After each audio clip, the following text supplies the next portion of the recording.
Bem, amados, coube a minha missão de resumir tudo o que foi dito. Grande desafio. Obviamente seria quase impossível, mas há um link que a palavra que vou transmitir hoje é sobre o poder da ressurreição. Ontem, como foi mencionado aqui, Salomão fez o que eu disse para ele ontem mesmo, que ele pavimentou toda a estrada para a mensagem de hoje. Ele fez uma descrição jornalística dos eventos, dos fatos que ocorreram. E não tocou no que podíamos chamar de a doutrina da ressurreição. Agora há pouco, nosso amado irmão Joseval tocou parte dessa doutrina. E eu vou procurar aprofundar a necessidade que nós temos da ressurreição. Para espanto nosso, a cruz, por incrível que pareça, com toda a sua grandeza, com todos os seus efeitos, a cruz não é suficiente para a nossa salvação, vírgula, se não houvesse ressurreição. Não é Moacir que está dizendo isso, é nada mais, nada menos que o apóstolo Paulo, inspirado pelo Espírito Santo, disse: se não houvesse ressurreição, a nossa fé é vã a nossa pregação. E faz uma declaração até ousada: comamos e bebamos, que amanhã morreremos. Ou seja, a vida se resume somente a esse precário tempo de existência extremamente curto do homem na Terra, 70 ou 80 anos. Passar disso é canseiro e enfado.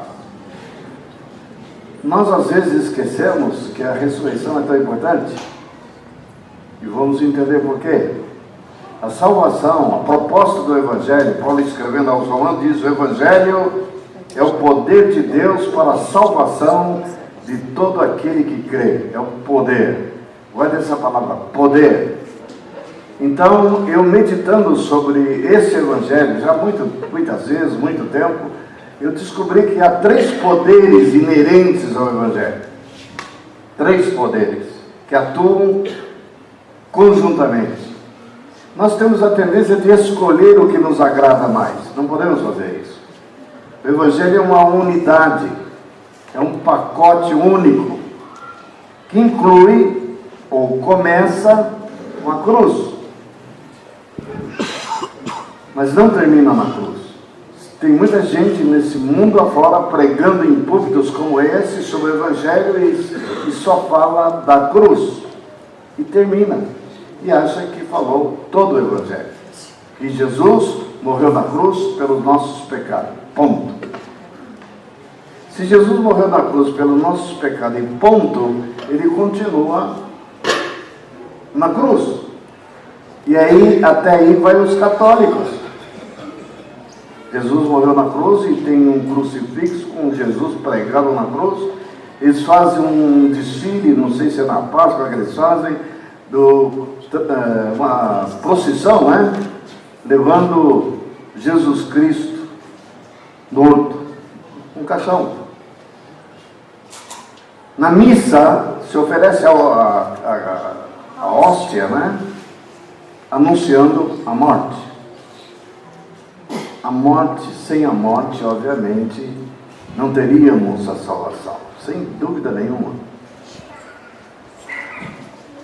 Mas é bom lembrar, foi mencionado aqui, eu quero agora repetir bastante clareza para que vocês entendam.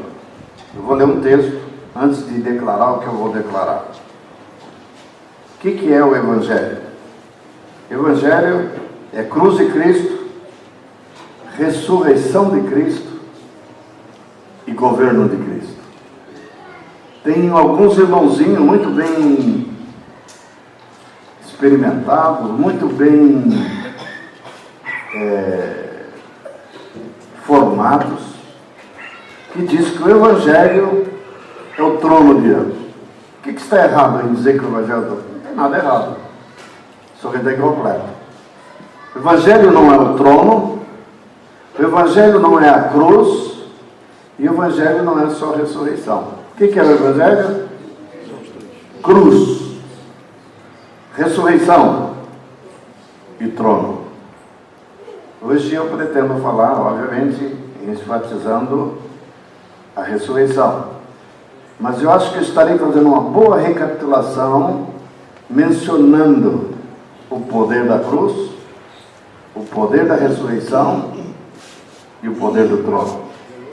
E de que maneira esses três poderes atuam conjuntamente para produzir, transformar pecadores, condenados, inimigos de Deus, em santos, em filhos de Deus, semelhantes a Jesus.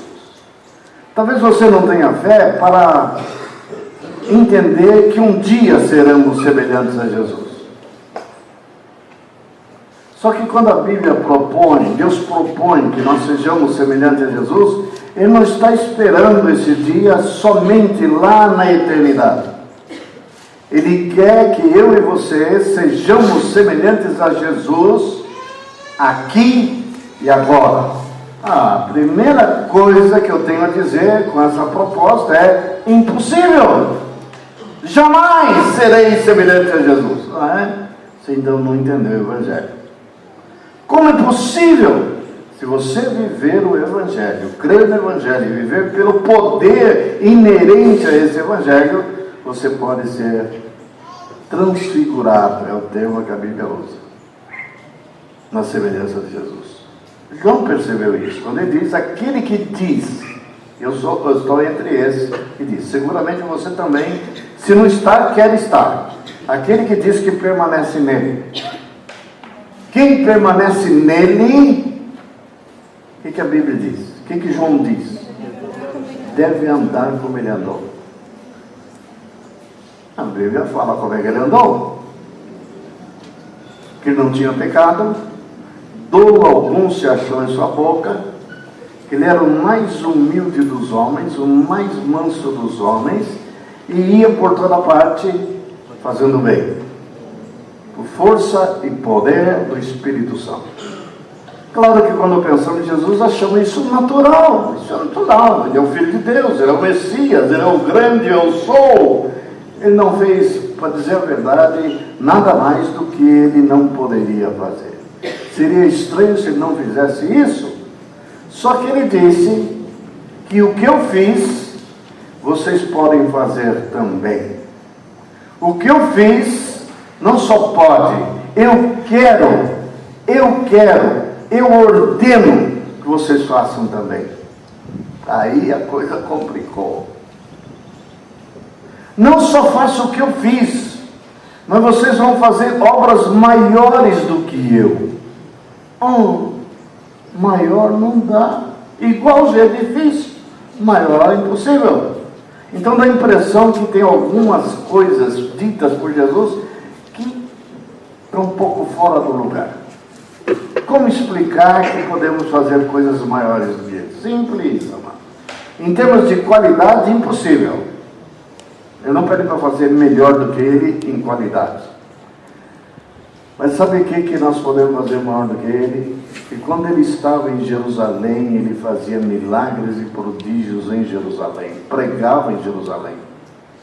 Transformava a água em vinho em Caná da Galileia. Tirava centenas de peixes da água num lugar que não tinha peixe. Multiplicava pão e peixe. Impossível superá-lo. E não pede para superá-lo. Mas quando Jesus estava em Jerusalém, só havia milagres em Jerusalém. Quando ele estava em Betânia, só havia milagres em Betânia.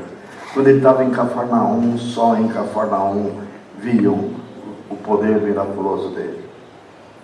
Agora, o que ele esperava? Se o grão de trigo caindo na terra não morrer, ele ficará só. Mas se morrer, produz muitos frutos. E ele sabia que ele era a semente, ia ser plantada. E ao ser plantada, ele teria que morrer. E vai dar muitos frutos. Então, e o fruto, segundo o princípio da criação do mundo, produza segundo a sua espécie. Se você planta uma semente de abacate, não tente colher abacaxi. Se planta abacaxi, não vai colher banana. E se planta Cristo, o que tem que nascer? Cristo. Ele é a semente que foi plantada para nascer milhares e milhares, para não dizer milhões e milhões de Cristos. Isso somos nós. Então ele ia conseguir, através dessa doação dele, produzir não só seguidores fanáticos, semelhantes aos muçulmanos, mas discípulos, que tinham consciência da necessidade de ser como ele era. Ser e fazer. Não é para nos contentarmos com uma vidinha qualquer, esse é o nosso problema. Uma vidinha que depende de nossa inteligência, de nosso estudo, do nosso esforço, da nossa determinação. Não, ele sabia que isso seria fracasso total. Até ele, que era santo desde o seu nascimento, gerado pelo Espírito Santo, Deus declara em Isaías 61, versículo 1 e 2: o Espírito do Senhor me ungiu. Por que me ungiu? Daí vem a palavra Messias, é um ungido, em hebraico. Daí vem a palavra grega, Christos, quer dizer, ungido. Me ungiu. O Espírito Santo me ungiu, a fim de proclamar o quê? O Evangelho, as boas novas. Dar vista aos cegos, pôr em liberdade os cativos e proclamar o ano aceitável do Senhor. O Espírito ungiu. E o Espírito que ele recebeu, que ungiu ele, ele diz: é necessário que eu morra, que eu vá. Enquanto eu não for, eu sou único. E quando eu for, não vou deixar vocês órfãos. Jamais vou deixar vocês órfãos. Pelo contrário, quando eu for, eu e meu Pai vamos enviar o Paráclitos, traduzido como Consolador. Ele estará não só sobre vocês, descerá sobre vós. Da mesma maneira que estava sobre Jesus, agora vai estar sobre vocês. E em vocês, dentro em vós. Aqui há uma coisa fundamental em Deus. Até aquele dia, o Espírito Santo pairava sobre os homens do Velho Testamento. Mas eram só 3 categorias: reis, profetas e sacerdotes. O grosso do povo não tinha a menor chance de receber o Espírito Santo. Uma nova era surgiria, um novo evento que atingiria toda a humanidade. Meu pai e eu decidimos derramar o Espírito Santo sobre toda a terra, sobre toda a carne. Lá tinha que ter ofícios especiais. Se todo mundo era rei? Não. Todo mundo era profeta? Não. Todo mundo era sacerdote, sumo sacerdote? Não. Mas agora todos vocês serão sacerdotes do Deus Altíssimo. Aleluia. Amém. Todos vocês eu estou chamando, convocando para ser reis. O que o rei faz? Governa. Ser reis. Como eu sou. E você vai receber o Espírito Santo. Aí que está a capacidade de Jesus de multiplicar. Ele se multiplica. E nada por pessoas especiais. Nos tornamos especiais pela unção, não porque somos em nós mesmos.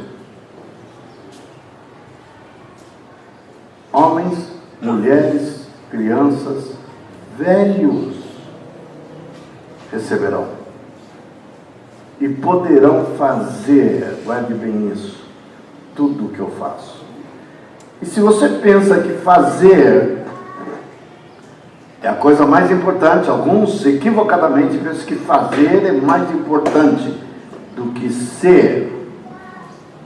Quando Jesus, o pai dele, o elogiou no dia do batismo do Espírito Santo, lá com João Batista: esse é meu filho amado, em quem tenho prazer, em quem me comprazo, em quem me deleito. O que Jesus tinha feito até aquele momento, vocês não vão acreditar. Vou ser bem sincero para vocês. Ele não tinha feito nada, do ponto de vista de coisas sobrenaturais. Para não dizer que ele não fez nada, ele fazia banco, ajudar o pai dele. O que é fazer um banco? Para dizer a verdade, qualquer um faz banco. Pega uma madeira, serra, pega um prego, banco. Podemos fazer muito bonito, muito bem feito, mas qualquer um de nós pode fazer um banco. Fazia banco, fazia talvez esquadrias de madeira, só. Mas, no entanto, ele era a razão do contentamento do pai dele. O que ele contentava o pai? No que ele alegrava o pai? Pare e pense. Teu filho amado, em quem tem alegria. Não era o que ele fazia que alegrava o pai, era o que ele era. Nós queremos tanto fazer as coisas sem querer ser primeiro. O chamado de Jesus, em primeiro lugar, não é para fazermos nada, mas para aprendermos a ser como ele era. Vinde a mim e aprendei de mim, que sou grande milagreiro. É isso que ele falou? Vinde e aprendei de mim, que eu vou ensinar vocês a dar vista aos cegos. Vinde e aprendei de mim, que eu vou ensinar vocês a curar leprosos. Não. Vinde e eu vou ensinar vocês a pescar, toda a pesca maravilhosa. Não. Vinde a mim e aprendei de mim a ser como eu sou. O que ele era, é o que ele era, e é o que nós devemos ser. Primeiro, o Atmani diz: muita gente quer trabalhar para Deus, quer fazer algo para Deus, sem deixar primeiro Deus trabalhar em você. Trabalhar em você. Ele tem que transformar você. Tem irmãos que têm dificuldade em sujeitar ao discipulado. E diz: eu não quero discipulado, porque o discipulado é para tocar na minha vida. Eu não quero que toque na minha vida. Está bom do jeito que está. Que santa ignorância. Se você não deixar Deus tocar em você, você vai continuar essa droga que você sempre foi. Quer continuar? Deus tem que tocar, como tocou em Isaías. Ai de mim, eu estou disposto a trabalhar para você. Não tem quem enviar, envia-me a mim. Mas eu sou um homem pecador. Habito no meio de um povo de impuros lábios. O que Deus fez? Você quer me servir? O anjo foi lá no altar, pegou com a tenaz uma brasa e tocou nele. Queimou a boca dele. Sua boca agora vai ser purificada. Amado, se você quer experimentar o poder da ressurreição na sua vida, você tem que deixar Deus tocar em você. Ele não quer que você seja igual. Ele não quer que você saiba que a cruz já foi suficiente para julgar o seu pecado, e o escrito de dívida que era contra você e contra mim foi pregado na cruz. Mas isso é um aspecto puramente judicial. Quitação de pecado.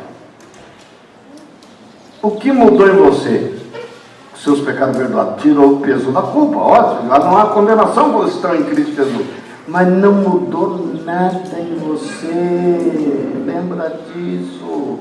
Você não foi tocado ainda. O que você tem para oferecer para Deus, a não ser, como diz alguns ao orarem, perdoe minhas multidões de pecado. Multidões. Deus lá do céu fala assim: você peca no varejo e quer confessar no atacado? Quero saber cada pecado que você fez. Irmão, isso é tanto pecado que eu como pecador, eu confesso, não me lembro deles todos. Alguns eu lembro, outros eu não lembro.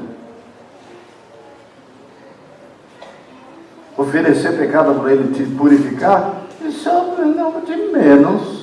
Mas Deus não quer só tirar a sua sujeira, perdoar. Aqui essa parte compete a Deus, Ele perdoa você. A cruz é para perdão. É uma substituição de Jesus na cruz para perdão. Mas o Evangelho não termina aí, começa aí. E a ressurreição nada mais é do que uma substituição interior desse Cristo agora ressurreto dentre os mortos, que se tornou, segundo Paulo em 2 Coríntios, Espírito vivificante. Aqui não é do Espírito Santo que está falando, está falando do Espírito de Cristo, que agora ele tem poder, porque ele morreu como semente, de se tornar Espírito vivificante. A vida que ele transmite para nós, que ele dá para nós, só ele pode fazer. Por quê? Até esse exato momento nós temos vida. Temos. Quem diz que não? Temos sim. Só que é bios. Tem começo, meio e fim. É essa vida bios que diz que dura 70, 80 anos. Eu já estou no fim dela. Alguns aqui também. Talvez vão partir até antes de mim. Te cuida.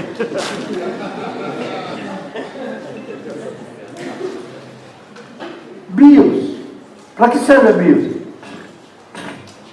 O que é bios perante a eternidade? Nada.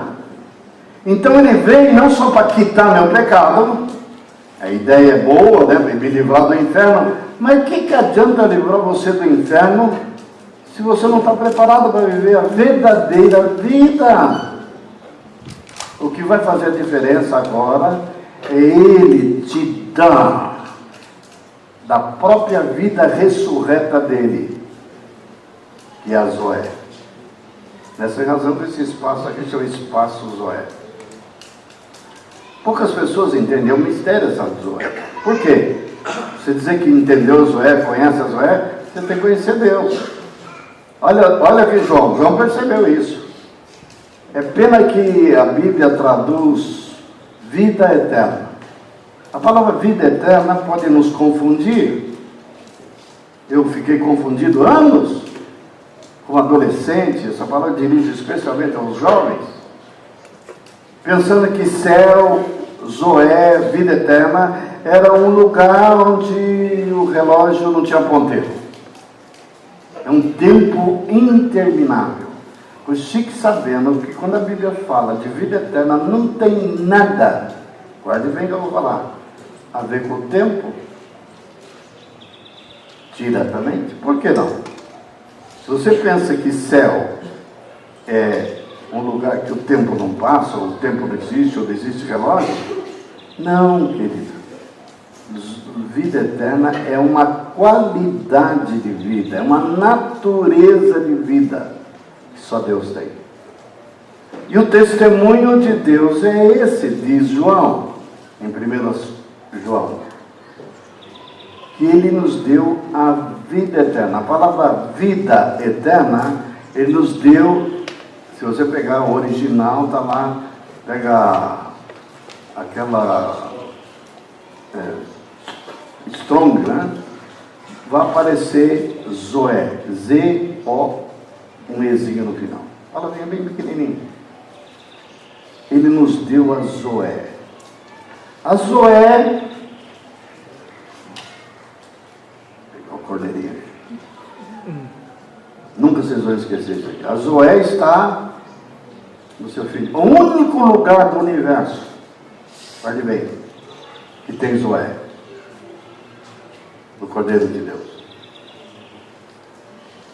E Ele nos deu, não só o cordeiro para morrer na cruz, mas Ele pega esse cordeiro ressuscitado agora e dá para viver em você. Agora você tem Zoé, você tem vida eterna. Aquele que tem o Filho, tem a Zoé. Quem não tem o Filho, tem uma criança, entende isso? Não tem Zoé. Tem bios, mas não tem Zoé. Tem bios, curtíssima duração. Mas quem tem o Filho, tem a Zoé. Por quanto tempo? Claro, aí tem a relação com o tempo. Forever. Pelos séculos dos séculos, sem fim. Eu tenho filho. Logo, eu tenho a Zoé. Isso é uma introdução para o versículo que nós vamos ler agora. Agora leiam com esse entendimento. Vai falar de cruz e vai falar de ressurreição. Está em Romanos, capítulo 5. Romanos 5. Vamos começar do versículo 1. Vamos ler até o versículo 10. Justificados, pois, mediante a fé, temos paz com Deus por meio de nosso Senhor Jesus Cristo, por intermédio de quem obtivemos igualmente acesso pela fé a esta graça. Acesso a esta graça. Se você pensa que acesso a essa graça é o perdão dos pecados, você está vendo só parte do que Deus quer te mostrar. A graça é mais do que o perdão judicial. A graça é Jesus. Ele é a graça. Nele habita corporalmente toda a plenitude de Deus. Ele é a graça. Ele é o dom que eu precisava. Não a questão judicial. Deus fala assim, está sentado no trono: bom, vou quitar sua dívida, vou perdoar, vou anistiar vocês, como os juízes da terra fazem. Lula está lá esperando uma anistia, que o Supremo está doido para dar para ele, com medo que ele denuncie a turma. Tem algum valor? Não é uma questão de anistia, porque ele pode te anistiar e você ainda continua morto. Perceberam? Anistiar e você continua sem vida. É importante você ter o Filho com você. Não ele lá na cruz pregado, mas ele dentro de você. Ele é a Zoé. Que é a Zoé? Vida incriada. A bios foi criada. Toda forma de vida que você vê por aí, passarinho, peixe, cachorro, cavalo, árvores, foram criadas. E como tais, tem começo, meio e fim. Tem árvores centenárias, tem árvores que vivem mais de 1000 anos, mas um dia elas morrerão. A morte marca todo o universo. As estrelas que duram milhões de anos morrem. A morte está presente em toda a natureza, menos nele. Ele morreu. Morreu? Ressuscitou. Está vivo. Então quem tem esse Jesus vivo, essa Zoé, que é uma vida não criada. Por isso que diz que a morte não tinha poder para retê-lo. Ele disse: ninguém tira a minha vida, eu espontaneamente a dou. Se ele não desse a vida dele, Pilatos não poderia matá-lo, os judeus não poderiam matá-lo, Roma não poderia matá-lo, Judas Iscariotes menos ainda. Ele se deu, ele se entregou para morrer, por obediência a seu Pai, e foi obediente até a morte, e morte de cruz. Ele disse: mas eu vou morrer, ficar só 3 dias na tumba, que para ele era muito tempo, 3 dias anulados, para logo a seguir reassumi-la. Zoé. Quero viver com meu pai para sempre. Mas eu tenho poder, meu pai me deu esse poder. Eu sou a ressurreição e a vida. Eu não só tenho poder para ressuscitar um Lázaro, mas ele ainda não venceu a morte, porque eu não paguei o preço do pecado dele. Ele vai voltar a morrer. Mas quando eu ressuscitar, eu vou ressuscitar para sempre. Jamais morrerei.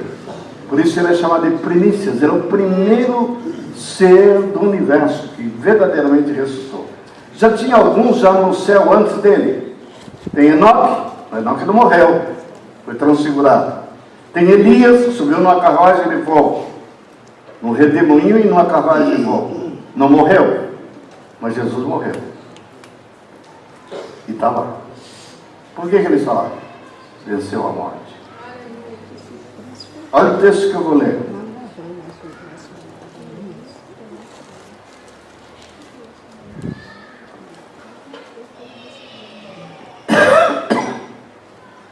E não somente isso, mas também nos gloriamos nas próprias tribulações, sabendo que a tribulação produz perseverança. E a perseverança, experiência, a experiência, esperança. Ora, a esperança não confunde, porque o amor de Deus é derramado em nossos corações pelo Espírito Santo que nos foi otorgado. Porque Cristo, quando nós ainda éramos fracos, morreu a seu tempo pelos ímpios. Dificilmente alguém morreria por um justo. Pois poderá ser que pelo bom alguém se anime a morrer, mas Deus prova o seu próprio amor para conosco, pelo fato de Cristo ter morrido por nós, sendo nós ainda pecadores. Logo, muito mais agora, sendo justificados pelo seu sangue, seremos por ele salvos da ira. Porque se nós, quando inimigos, fomos reconciliados com Deus mediante a morte do seu Filho, muito mais, estando já reconciliados, seremos salvos pela sua vida. 95% das pregações no mundo, se não for mais, eu estou sendo até bonzinho, se fala da salvação pela morte. Você não vê pregação de salvação pela vida. Verdade ou não é verdade, veio salvos pela vida. O que seria esse salvos pela vida? Note bem, então primeiro o homem inimigo precisa ser reconciliado. Aí Deus reconcilia e acabou a salvação. Alguns pensam que aí termina a salvação. Olha, já sou salvo, já levantei a mão, já aceitei Jesus no meu coração, vou para o céu, meu nome está no livro da vida, e terminou. Pelo contrário, não terminou, agora é que começou. Agora você tem um caminho, você passou pela porta. A porta é arrependimento, batismo nas águas, receber o Espírito Santo. Isso é a porta, é rudimentos. Agora tem um longo caminho, que é chamado o caminho da cruz. Tem a obra da cruz e agora o caminho da cruz. Nós estamos nesse caminho. Se estamos levando a cruz, deixando ser mortificado por ela. Romanos 8,13 diz: se pelo Espírito mortificardes os feitos do corpo, certamente vivereis. Esse vivereis não é viver segundo a carne, não é viver por viver, não é viver bios, é viver zoé, mas tem que mortificar.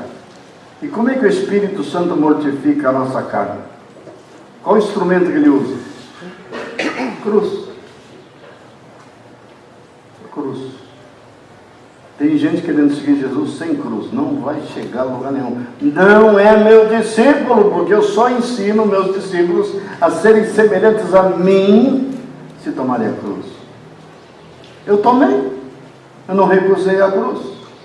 Não vim para ser servido, mas para servir e dar minha vida em resgate de muitos. A vida ele vai dar lá no Gólgota, ainda está longe. Mas enquanto ela não chega, eu vivo não para mim mesmo, eu vivo para vocês. Me sacrifico a ponto de não ter tempo nem para comer. Você parou para pensar que Jesus não tinha casa? Ele deixou a casa do pai, da mãe e se tornou um missionário, andarilho de aldeia em aldeia, cada dia dormia numa casa diferente. Tem gente, a minha esposa é uma delas, não gosta de dormir fora, ser o travesseiro dela. Eu viajo, ela viaja, nós levamos de cara o nosso travesseiro. Quando eu vou para casa do meu irmão, que bota eu naqueles colchões duros, ortopédicos, deixando de ortopédico, cama de vaqueiro. Que saudade da minha cama. Jesus, quantas vezes, não imagina, ele dormia no chão. As casas eram humildes, simples, colchões duros, talvez feito de palha. Eu já dormi em colchão de palha. A prova de que ele dormia bem em qualquer lugar, ele dormia dentro do barco. Não tinha caminha no barco, não. Não era um barco de luxo, não era um iate. Ele estava no chão do barco. E o barco, numa tempestade, jogando para lá, bate a cabeça, bate tudo. Cai água em cima e ele não acordava. Sabe por que ele não acordava? Tão cansado estava da lida. Tão cansado. Para dizer a verdade, Jesus vivia cansado. Dormia pouco. Nem você que dormia pouco. Sim, acordar de madrugada para orar. 3 horas, 4 horas da manhã. Dormia pouco. Dia inteiro. Pauleira. Essa vida só é possível de ser vivida na energia, na exuberância da Zoé. Ele era a própria Zoé. Ele era a Zoé. Só que ele diz, quando eu morrer, é necessário que eu morra, que eu vou repartir esta Zoé com você. Eu vou dar essa Zoé. E sem vocês não receberem essa Zoé, vocês não têm parte comigo. Para ganhar tempo, eu vou direto ao versículo que eu quero destacar. Que é o versículo 10. Porque se nós, quando inimigos, fomos reconciliados com Deus mediante a morte do seu Filho, muito mais, estando já reconciliados, seremos salvos pela sua Zoé. A palavra que foi traduzida como vida aqui em Romanos é Zoé. Seremos salvos por sua Zoé. Muitos cristãos vivem hoje, sabe como? Deus dá uma lista de mandamentos e fala, te vira, negão, procure exceção. Ai de você, se você não se enquadrar em todos os meus mandamentos, em todas as minhas ordens, em toda a minha lei, isso é voltar lá para Moisés. Você será apedrejado. Tem irmãos vivendo assim. Que julgo, que terrível. A lei de Moisés prevaleceu até João Batista. Depois de João Batista, veio Jesus. Graça e verdade. Graça em que sentido? Daqui ao repartir a Zoé.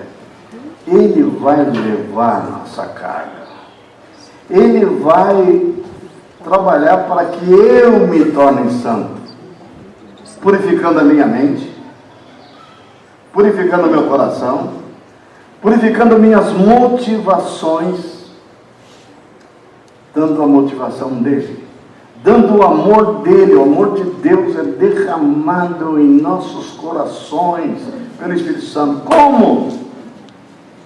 Nós o amamos, diz João, porque ele me amou primeiro.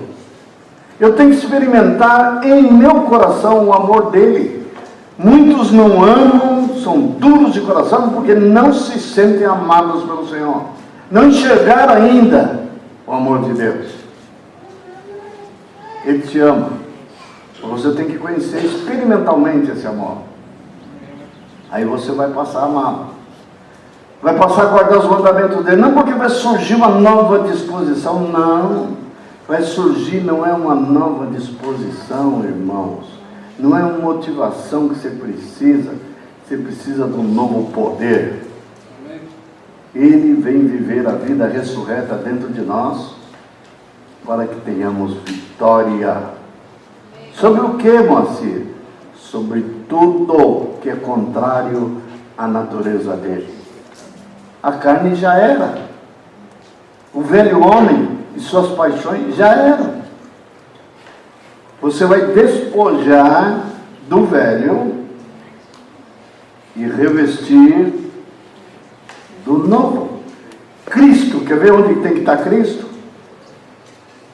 Presta atenção. Até aqui nós estamos falando de Cristo no nosso interior. Cristo tem que ser minha cabeça. Se ele é meu cabeça, meu espírito, meu ser, meu homem chamado Moacir, vai ser o quê? Manso como cordeiro. Cristo tem que estar embaixo como meu fundamento, a rocha.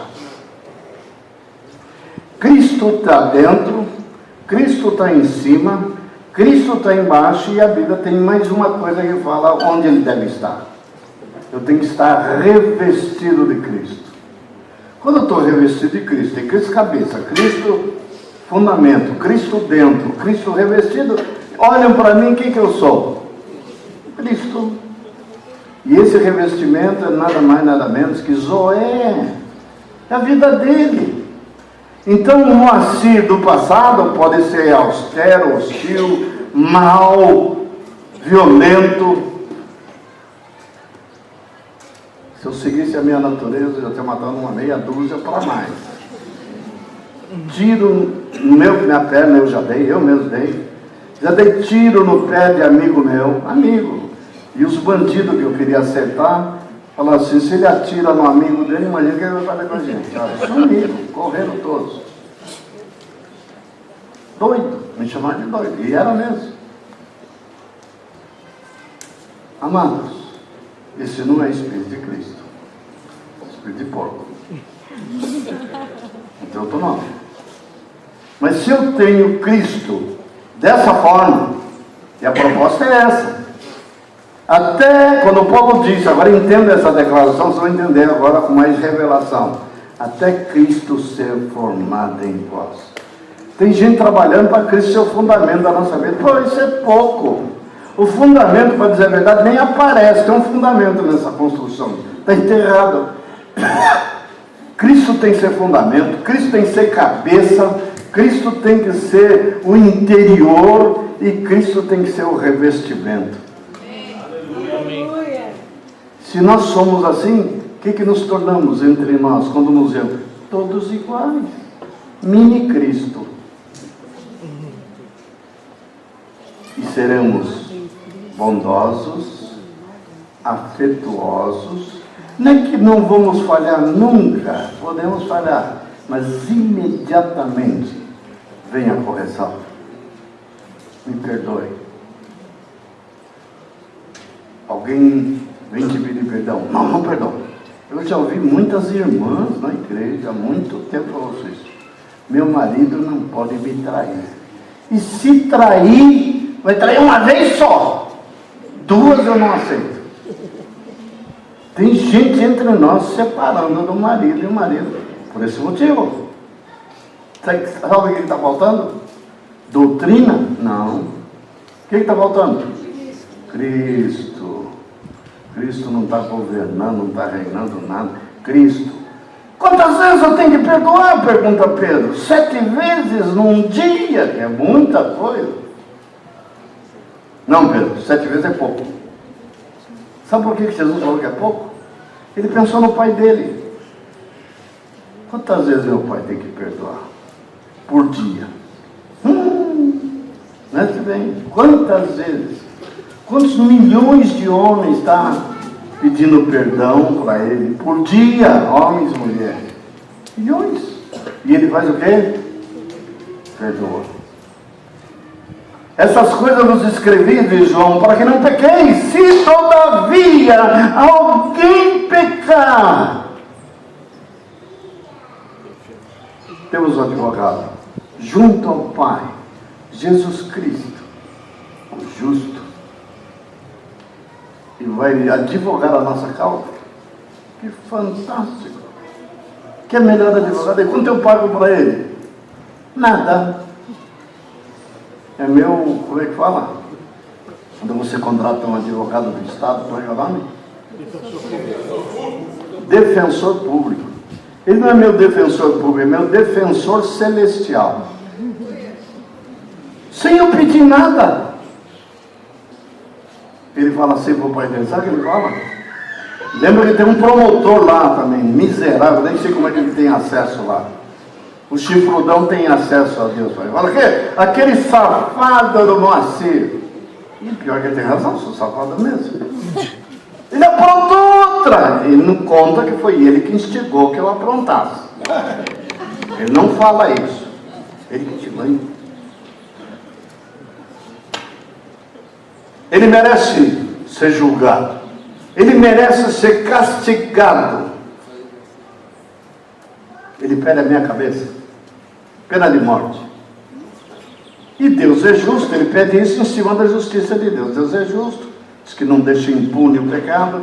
Só que Jesus olha para Satanás e fala: para aí, parado aí. Eu paguei na cruz por esse pecado.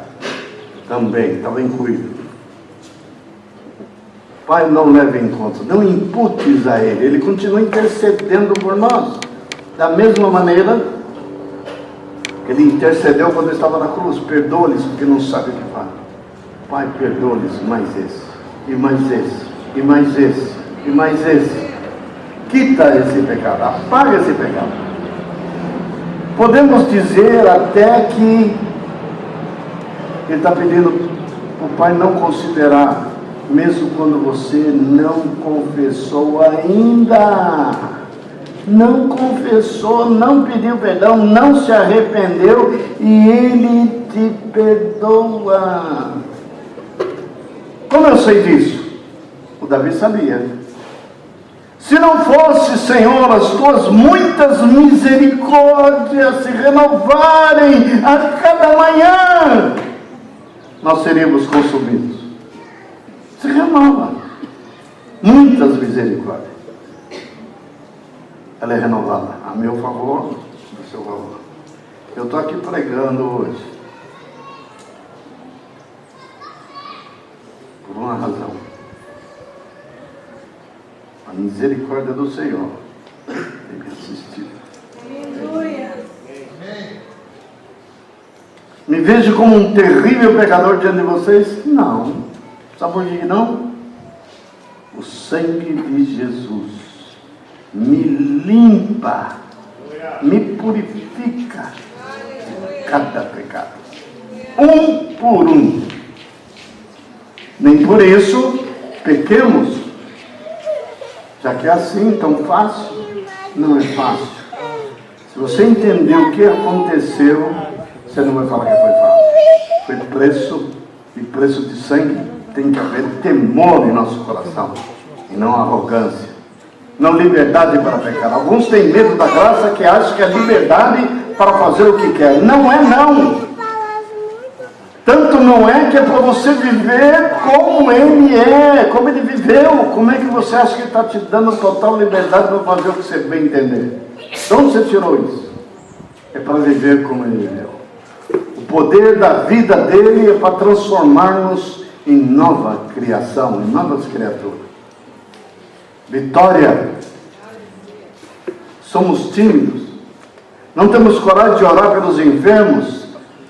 Olhamos assim, mas quem sou eu? Eu não tenho poder, sou pecador. Fico olhando para sua debilidade e deficiência, quando ele disse: eu já matei o seu velho homem, está morto. Você não é mais velho, você é nova criação. Viver em novidade de vida. E nós não vivemos em novidade de vida. Amados, que esta semana seja marcante em sua vida. Você está sendo desafiado a viver em novidade de vida pela fé na obra consumada de Jesus. Ela é perfeita. Não precisa fazer uma nova obra. Ela é perfeita. Deus jamais falhou no que Ele fez. E Ele nos assegura que o poder da salvação O poder da ressurreição é suficiente para seguirmos adiante de glória em glória, até chegar o dia perfeito. Quem viveu assim foi Paulo. Olha a vida de Paulo.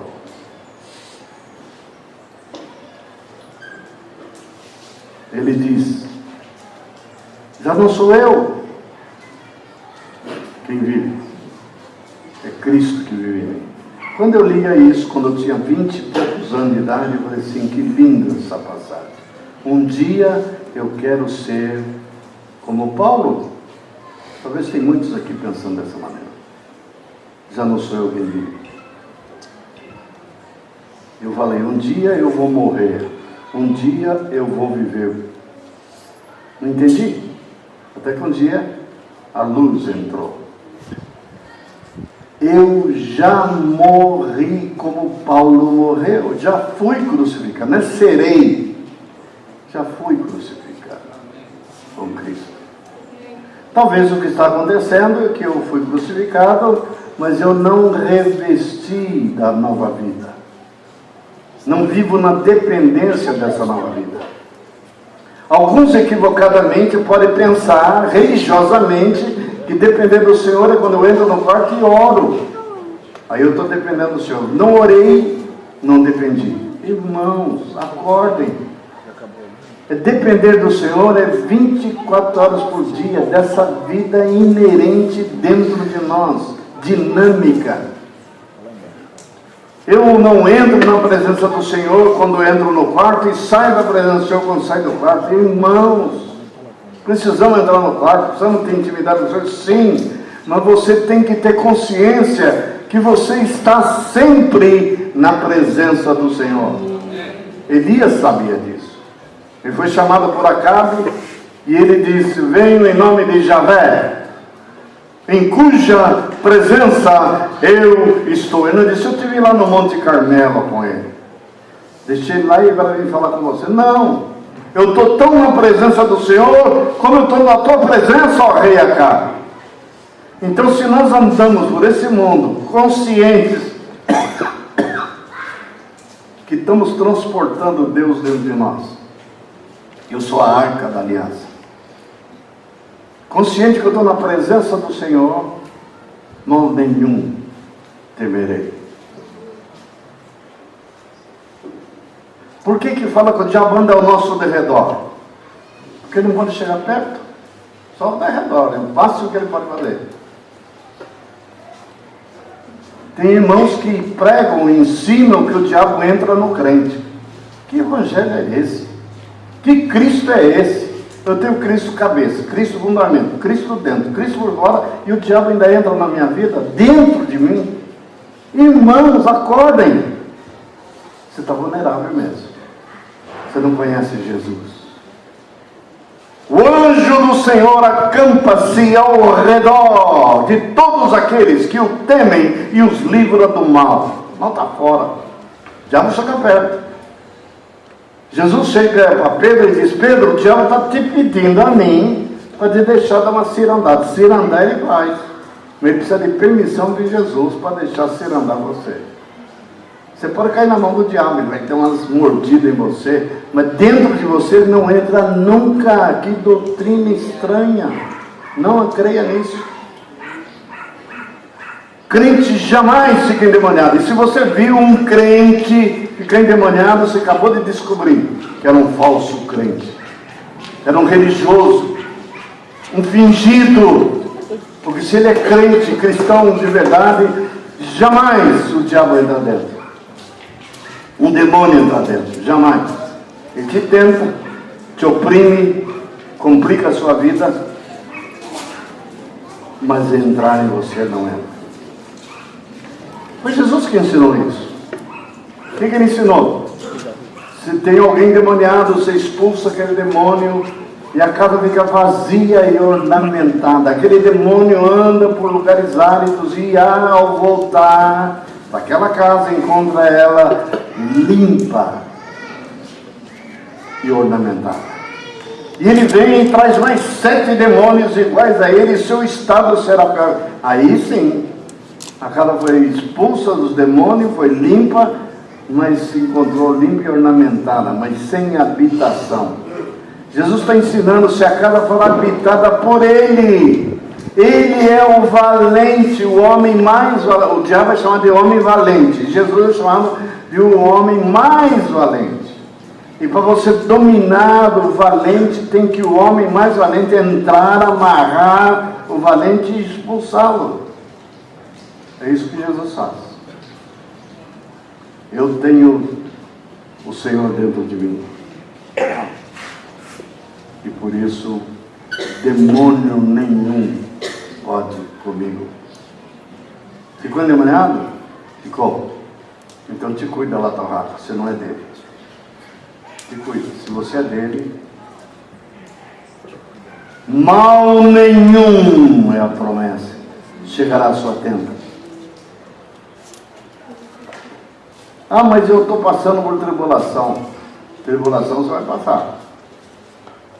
Mesmo o salmo que fala da proteção de Deus, fala assim: e no dia da tribulação, eu o livrarei, porque a alma dele se apegou a mim por amor.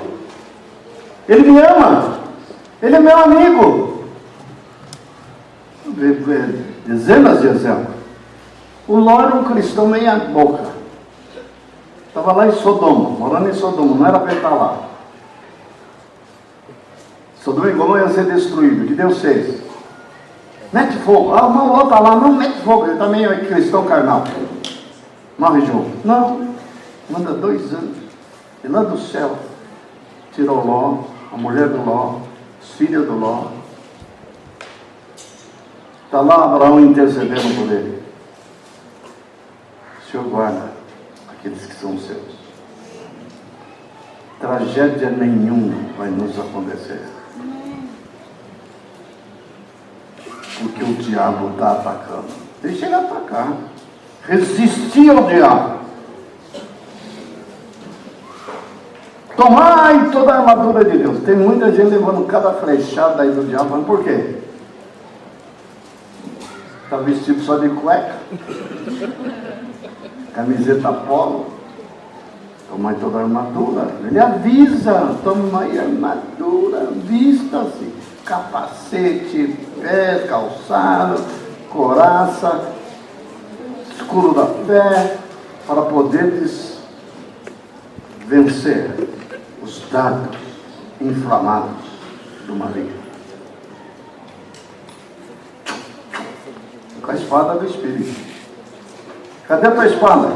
Ih, sei lá na gaveta. Anda por aí, nem canivete leva. Aí pode levar do diabo, né? Irmãos, o diabo vem para cima toda hora. Eu já recebi cada ataque terrível do diabo.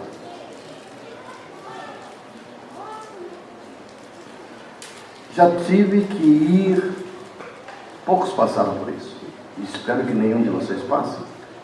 Já tive que ir na delegacia denunciar meu irmão caçula, que faleceu. Porque ele disse que vinha para me matar e matar meu filho, o Davi. Tive que esconder o Davi. Isso aqui em Niterói. Vocês nem sabiam disso. Por quê? Por uma mentira, uma calúnia, que a mulher dele, uma adolescente de 17 anos, falou para ele que gostou do Davi. Davi, que idade tinha o Davi, você sabe? 13 anos. Ele perguntou, qual dos meus irmãos você achou mais bonito? Ela, muito esperta, veio de falar do mais velho, eles eram todos solteiros, do Davizinho. E ficou com ciúmes. Ciúmes diabólico, não eram ciúmes qualquer. Ciúmes que ele queria matar. Ele ligou para mim e falou assim, entrega-me teu filho, que eu quero matá-lo. Passou por isso? Não é do diabo isso? Não desliga não o telefone. Se tu desligar, eu vou ir agora. Eu, macio.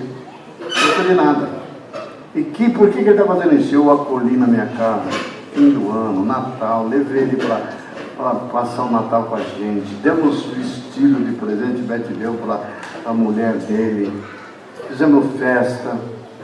E ele foi embora. Aí depois veio com essa palhaçada. Irmãos, isso é um teatro. Pensa que eles não atacam a pastor? Oi, quando ataca. Quando ele falou que vinha para me matar, ou matar o meu filho, eu tive que denunciá-lo. Eu falei assim, você quer vir, você venha. Eu estou aqui te esperando, não vou fugir. Pode vir. Mas se prepara. Eu tirei de defender minha casa.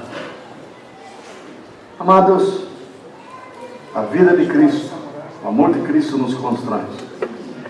Um morreu por todos, logo todos morreram. Para os que vivem, não vivam mais para si mesmos, e sim para aquele que por eles morreu e ressuscitou.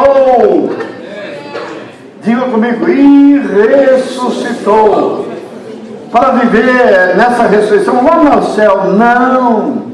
Para viver essa vida de ressurreto dentro de todos os seus seguidores com o Espírito vivificante. Amém. Eu quero, como os outros tiveram um momento de poesia, eu fiz um poema especialmente para hoje. Esse eu fiz essa semana.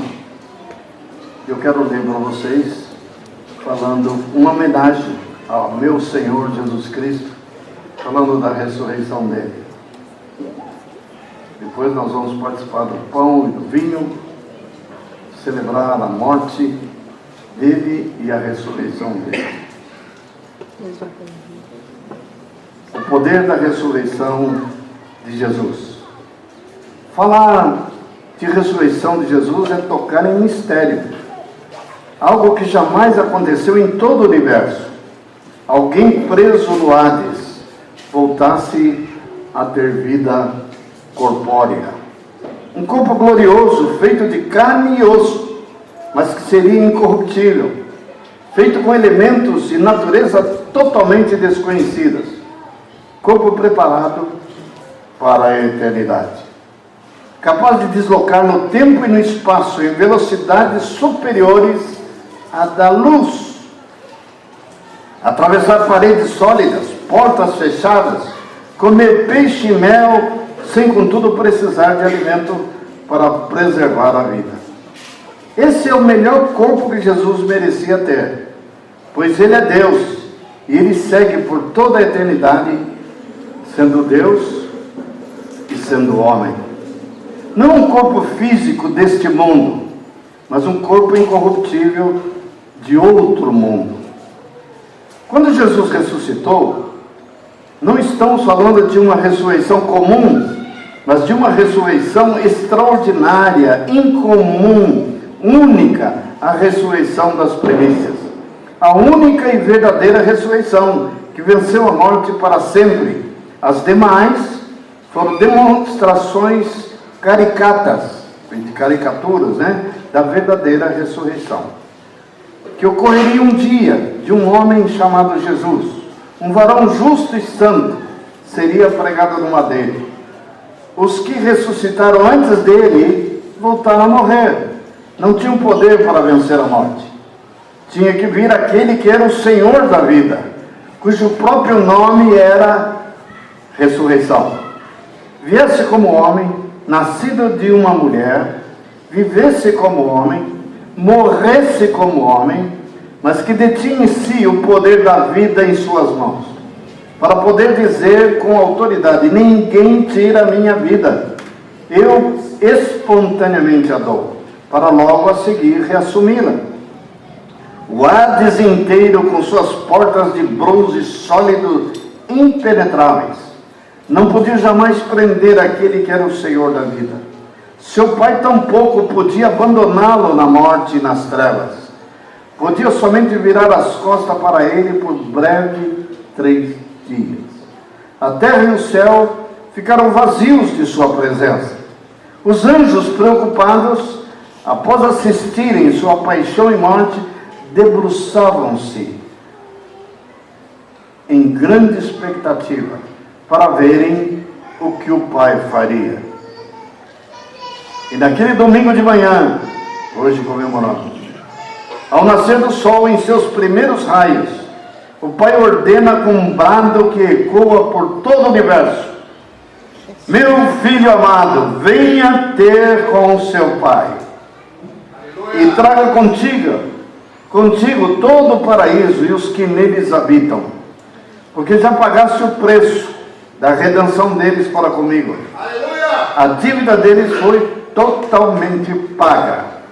Eles esperaram por séculos este glorioso dia, e que em que meu próprio filho fosse buscá-los no Hades e o trouxessem para a morada da casa do Pai, para estarem comigo e contigo em maravilhosa comunhão. Abraão, Moisés, Davi, Isaías, Daniel, Elias e todas as santas mulheres, Esther, Sara, Dorcas, Maria e tantas outras, tão preciosas e adoráveis mulheres, que estarão enchendo o céu com sua graça e seu sorriso, permeando tudo isso com o alarido das incontáveis crianças, com sua alegria exuberante, como nunca podíamos imaginar um lugar assim, onde não há mais lágrimas, ou dor, ou tristeza. É um lugar que não existe mais a morte, e nem sombra dela. Tudo respira e exala vida, a tua vida, vida que foi generosamente doada, porque te tornaste o Espírito vivificante. Você, meu filho amado, és a própria árvore da vida. Estamos agora todos juntos, imortalizados para toda a eternidade, para habitarem para sempre na minha casa. Eu, você e o Espírito Santo, todos os anjos, os serafins, os querubins e todos os filhos que você me deste, desde antes da fundação do mundo. Amém. É um plano eterno. Ele planejou tudo isso desde antes da fundação do mundo. E Efésios diz: esse é meu plano, farei toda a minha vontade. Perfeito plano. Por isso estamos aqui. Você faz parte desse plano. E se ainda você resiste, não se arrependeu de fato, esse é o dia oportuno da salvação. Hoje é o dia. Você é chamado para desfrutar dessa glória, graciosamente, gratuitamente, desde que você diga: eu quero. Eu quero, não quero viver longe de ti, não quero viver para mim mesmo, não quero viver de modo que desagrade ao teu coração. Eu quero ser teu forever. Que Deus abençoe a todos nós, e ao participar do pão e do vinho, lembremos desse Jesus amado e entregamos para Ele mais uma vez a nossa vida e testemunho para todos. Amém. Deus abençoe.